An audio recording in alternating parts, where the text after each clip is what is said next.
Hello! এই ভয়ঙ্কর গরমে প্রায় রোজই জলখাবারে মুড়ি খাওয়া হচ্ছিল।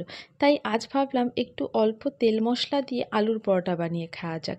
ন্যানো আমাদের সাথে খেয়ে নিল তাই। আর দেখুন কত জামাকাপড় কাচা হয়েছে কালকে। এবার এগুলো ভাঁজ করার পালা।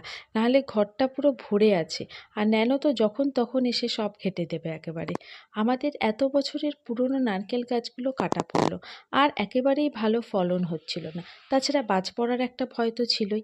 রান্নাঘরের এই নিচের তাকটা প্রচুর অপ্রয়োজনীয় জিনিসে ভরেছিল।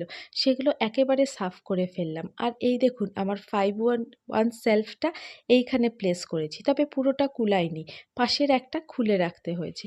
আর আমার কিছু কাঁচের বাসন ছিল গিফট পাওয়া, সেগুলো এতদিন সেগুলোর বাক্সে ভর্তি হয়েই পড়েছিল।